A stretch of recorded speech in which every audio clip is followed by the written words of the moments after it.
الحمدللہ رب العالمین الصلاۃ والسلام علی اشرف الانبیاء والمرسلین وخاتم النبی المکی المدنی القرشی الہاشمی مولانا ومحمدنا نبینا وحبیب قلوبنا ونفوسنا مولانا بالقاسم محمد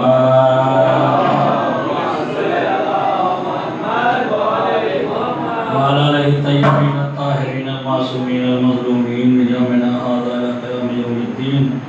أما بعد قال رسول الله صلى الله عليه وآله وسلم حسين مني وعن من الحسين صلوات الله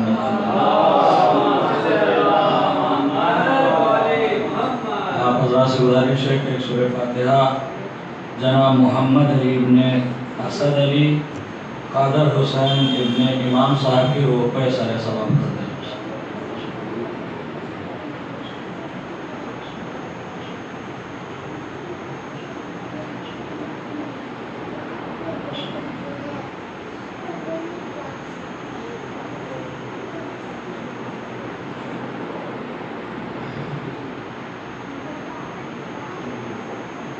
صلوات اللہ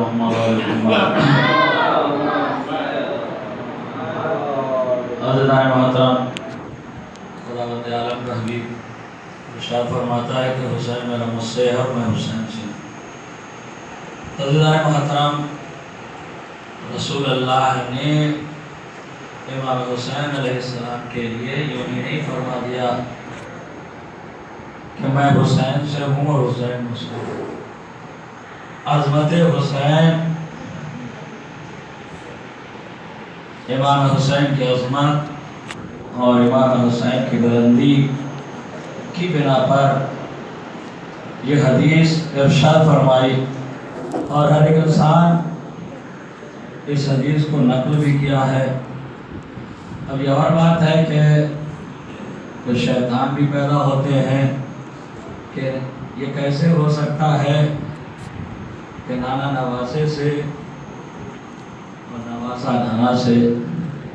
میں کہوں گا عزیزان محترم، یہ ہم سے اور کسی سے پوچھنے کی ضرورت نہیں ہے. اگر پوچھنا ہے تو رسول اللہ سے خود پوچھ لو کہ انہوں نے کیوں ارشاد فرمایا. تو معلوم ہوا کہ دشمن دین کل بھی تھے اور آج بھی ہیں اور قیامت تک رہیں گے. لیکن کل کے دشمن میں اور آج کے دشمن میں تھوڑا فرق نظر آ رہا ہے. کل کے دشمن ایسے تھے کہ جنہیں ہمیں خود جواب دینا پڑتا تھا، اور آج کے دشمن ایسے ہیں کہ خود بخود آپس ہی میں جواب دے رہے ہیں. آج میں فون پہ دیکھ رہا تھا کہ قادری اہل سنت میں قادری ہیں کہ جنہوں نے ایک طرف معاویہ رضی اللہ کہا ہے تو دوسرا اس پہ لعنت کر رہا ہے. اور ایسی ویسی لعنت نہیں کہ میں تو سن کر بھی پریشان ہو گیا، یہاں تک کہ ماں اور بہن تک انسان پہنچ گیا. تو معلوم ہوا کہ اب ہمیں دشمنوں کا دفاع کرنے کی ضرورت نہیں ہے. امام نے خود پیدا کر دیا کہ تم خود سوال کرو، تمہارے خود ہی اس کا دفاع کریں گے. صلوات پڑھیں محمد والے محمد. تو عزیزان محترم، تو صحابہ کرام کو کہتے ہیں کہ آپ حضرات صحابہ کرام کو نہیں مانتے ہیں، صرف علی کو مانتے ہیں، صرف حسین کو مانتے ہیں.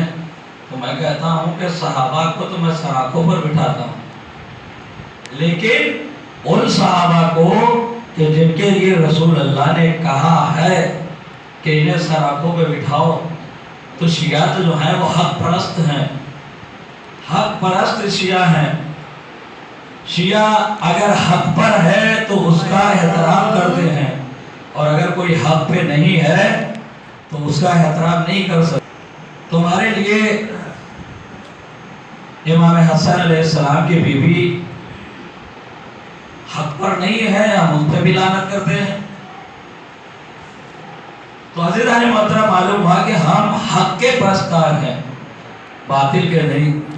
تو کہتے ہیں صحابہ کو نہیں مانتے. صحابہ کی عظمت بہت بڑی ہے، بے شک صحابہ کی عظمت بہت بڑی ہے، لیکن صحابہ میں اور اہل بیت میں بہت فرق ہے. صحابہ اسے کہتے ہیں کہ جو رسول اسلام کے قدموں پر اپنا سر خم کرے. صحابہ اسے کہتے ہیں کہ جو رسول اللہ کے قدموں پر اپنا سر خم کرے، اور اہل بیت اسے کہتے ہیں کہ جو رسول کے دوش پر اپنے پیروں کو رکھ کر سوار ہو. تو معلوم ہوا کہ صحابہ وہ ہوتے ہیں کہ جنہیں جنت کی ضرورت ہوتی ہے، اہل بیت وہ ہوتے ہیں جو جنت عطا کرتے ہیں. تو اس لیے ہم صحابہ کو بھی مانتے ہیں، لیکن صحابہ کی عظمت الگ ہے اور اہل بیت کی عظمت الگ ہے. ہم ہر اس صحابی کو مانتے ہیں کہ جس کے لیے رسول اللہ نے فرمایا ہے، اور ہم ہر اس صحابی پر لعنت کرتے ہیں جس پر رسول نے لعنت کی ہے. تو اب اس میں پوچھنے کا سوال ہی نہیں ہے.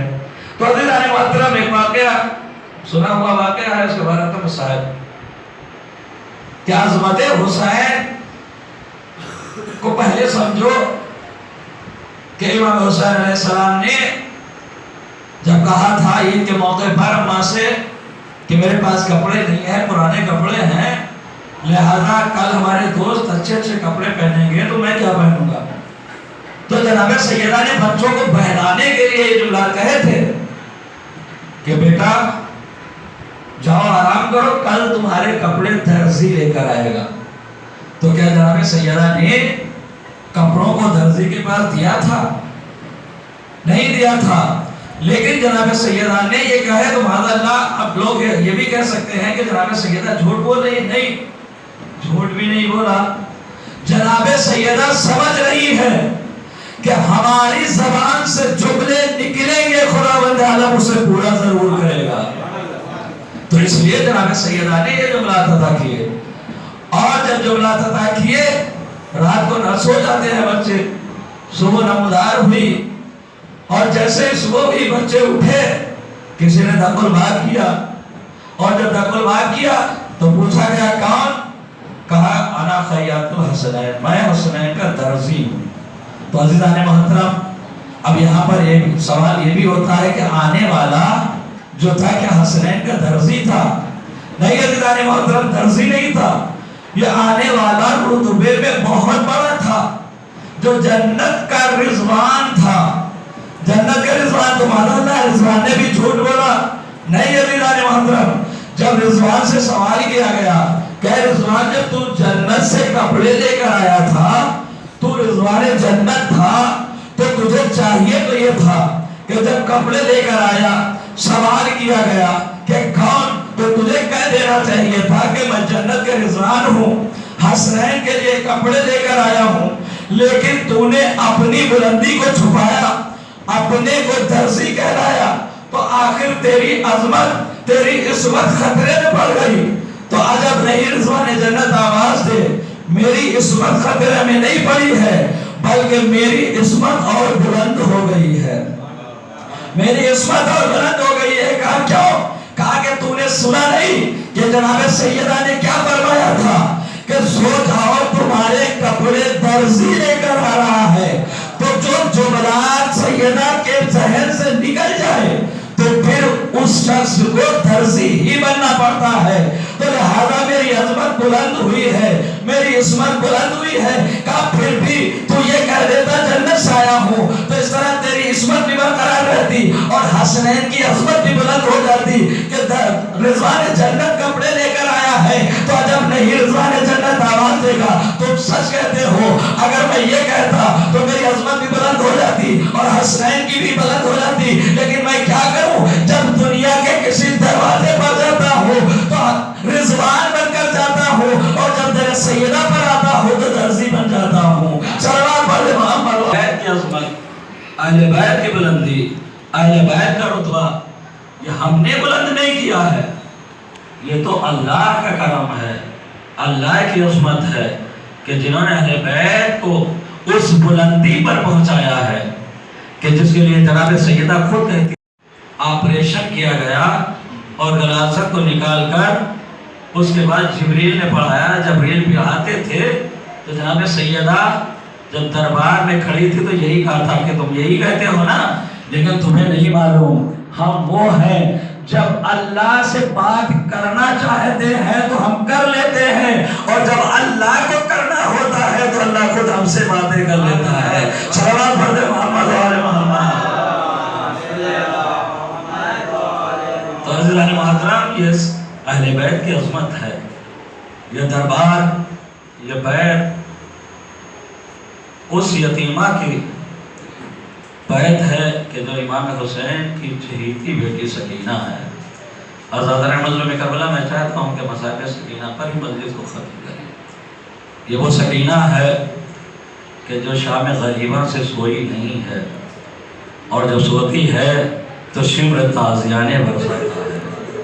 عزادارِ مظلوم کربلا، شام غریبہ ہو چکی، 11 محرم آئی، عزادارِ مظلوم کربلا بیویوں کے سروں سے چادریں چھینی گئیں۔ جناب سکینہ کو امام حسین نے بندے بڑے پیار سے پہنائے تھے، تو ان بندوں کو اس طرح چھینا گیا کہ جناب سکینہ کے کان زخمی ہو گئے۔ عزادارِ مظلوم کربلا، یہ قافلہ لٹا ہوا جب چلا ہے تو کئی مقام پر قافلہ رک جاتا تھا۔ ایک مقام پر جب قافلہ رکا، کیوں رکا؟ اس لیے کہ سر حسین رک گیا۔ تو جیسے سر حسین رکا تو شمر نے دیکھا کہ سر حسین آگے نہیں بڑھ رہا ہے، تو ایک مرتبہ سید سجاد کے پاس گیا، اور جانے کے بعد کہا، سید سجاد، تمہارے باپ کا سر آگے نہیں بڑھ رہا ہے، آخر کیوں؟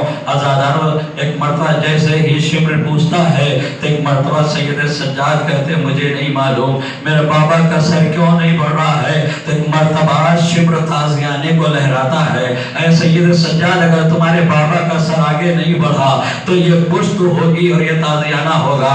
عزادارو، سر حسین کے بعد سید سجاد پہنچے، بابا آپ کا سر آگے کیوں نہیں بڑھ رہا ہے؟ کیونکہ آپ کو معلوم ہے کہ تیرا بیٹا بہت تازیانے کھا چکا ہے۔ عزادارو، سر حسین سے آواز آئی، بیٹا سید سجاد، تمہیں معلوم ہے کہ میرے سینے پر سونے والی سکینہ اونٹ کی پشت سے گر گئی ہے، میرا سر آگے کیسے بڑھ سکتا ہے؟ عزادارو، المختصر سکینہ کو تلاش کیا گیا۔ اب جب سکینہ کو تلاش کیا گیا تو اب یہ ظلم ہوتا ہے کہ جناب سکینہ کو اونٹ کی پشت پر رسی سے جکڑ دیا جاتا ہے۔ عزاداران مظلوم کربلا، جب اونٹ کی پشت پر رسی سے جکڑ دیا گیا، عزاداروں، جب اونٹوں کو دوڑایا جاتا تھا تو آپ تصور کریں کہ اونٹ کی پشت کتنی غمگین ہوتی ہے۔ عزاداروں، جیسے ہی اونٹ تیزی سے بڑھتے تھے تو جناب سکینہ کا سینہ چھلنی ہوتا تھا، آواز دیتی تھی کہ بابا میرا سینہ چھلنی ہو رہا ہے۔ عزادارہ، جناب سکینہ نے بہت مصیبت اٹھائی ہے، بہت مصیبت اٹھائی ہے۔ کئی مقام پر جناب سکینہ نے سید سجاد سے کہا ہے کہ اے بھیا سید سجاد، ارے شمر سے کہہ دو کہ میری پشت پر تازیانہ مار لے، لیکن میرے رخسار پر تماچے نہ مارے، میرے رخسار پر تماچے نہ مارے۔ عزادارو، جناب سکینہ نے بہت ظلم اٹھائے، تماچے کھاتی رہی، ہمیشہ تماچے کھاتی رہی۔ جب بھی تماچے کھاتی تھی تو کبھی بھیا کو یاد کرتی تھی اور کبھی کہتی تھی چچا عباس، ارے آپ کی شاہ